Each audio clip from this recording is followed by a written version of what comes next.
Next up is Ernest Rutherford.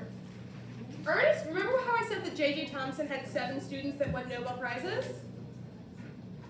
This is one of those students who ends up winning a Nobel Prize. Ernest Rutherford is one of J.J. Thomson's students. He learns from J.J. Thomson.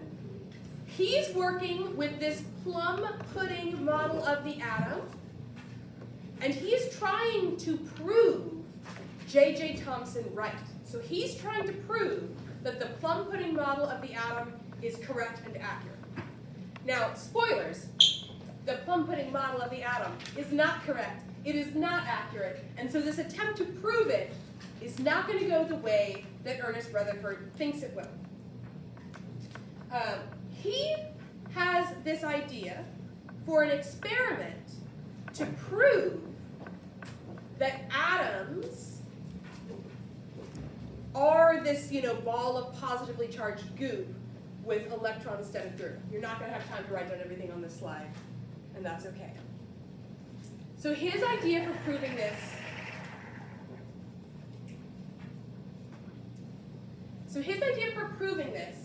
is as follows.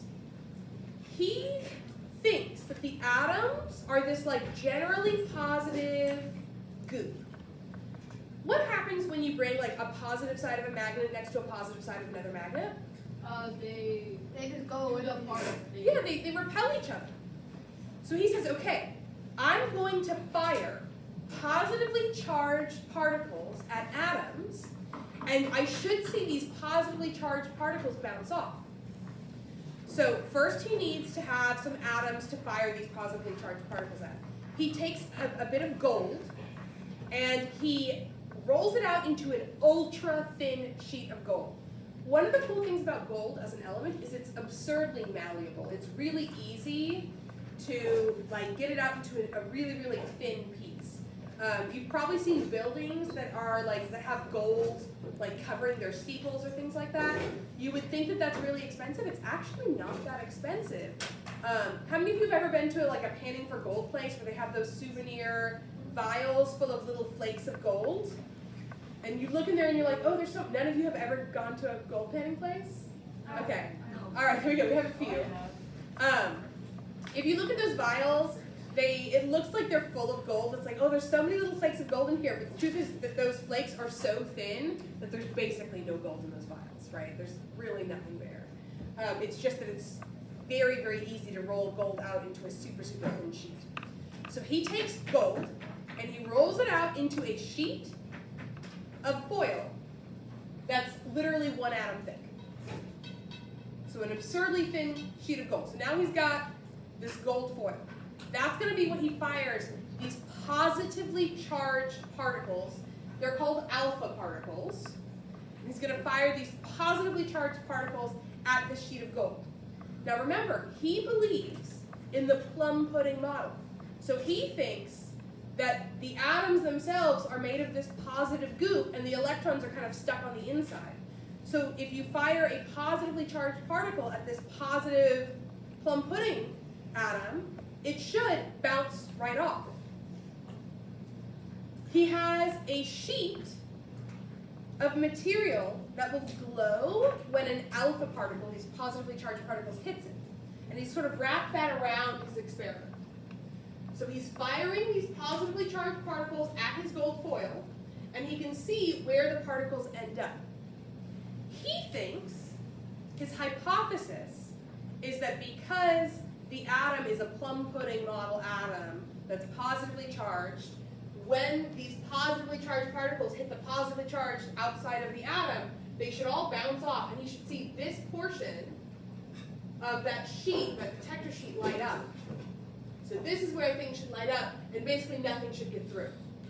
So instead he proved it wrong? He proves the plum pudding model is wrong, because that's not at all what happens. Instead, almost all of these alpha particles go straight through, as though the atom is mostly empty space. There's nothing to stop the alpha particles from punching straight through the atom. Now, every once in a while, very, very rarely, an alpha particle does hit something positive, and bounce back. So some of these alpha particles do hit the gold sheet and bounce back, but it happens very, very rarely. So from this, he can determine a couple things. First of all, the atom is mostly empty space. Most of an atom, there's nothing actually there to prevent something from passing straight through.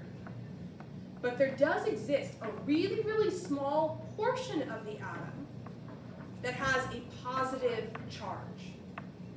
So what Ernest Rutherford discovers is there is a part of the atom, a very, very small part of the atom, that has this positive charge to it. What we now know as the nucleus, the heart of the atom. So there's this positively charged core to the atoms surrounded by mostly empty space. Yes? So did he discover the nucleus, or is he just like... Ernest Rutherford discovers the nucleus. He knows that atoms have this positively charged core, but that most of an atom is just empty space.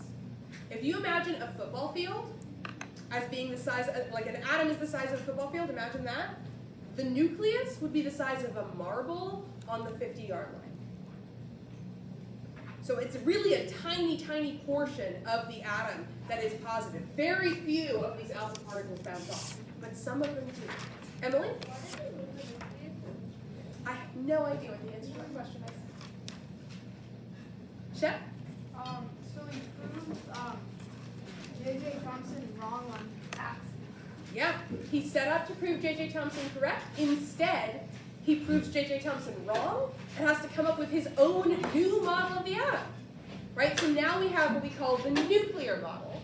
And in the nuclear model, you've probably seen things like this, right? There's a nucleus at the center, and the electrons are somewhere on the outside. He doesn't really have a lot of details about where exactly those electrons are. He's not able to explain that. He's not able to explain, what holds the nucleus together. All he knows is we have a core, and there's mostly empty space around the core, and somewhere in that empty space we've got electrons. Yes, Matt. So that's why Jimmy Neutron has that thing on his shirt? Yeah, that's the nuclear model of the atom. Oh. So we're getting closer to the truth, but we still have a lot of imperfections in this model. This model doesn't tell us much at all about, where the heck are the electrons, right? It doesn't tell us, why are the electrons going to react in a certain way. It doesn't tell us anything about the chemistry behind how these atoms behave. So there are problems with it, but it does get us closer to the idea of the truth. So we've got the nucleus. From this, we end up with the ideas of things like protons, which are these larger positively charged particles. And then not terribly far in the future, a guy named James Chadwick will discover the neutron, which is a neutrally charged particle that's also in the nucleus. We're not going to go into Chadwick's experiments, though. All right. That is all I have for you today. Let me flip back to this slide. So in today's lesson, we went from the solid sphere model up to the plum pudding model, and then to Ernest Rutherford's nuclear model. Tomorrow, probably not quite yet. Maybe by Friday.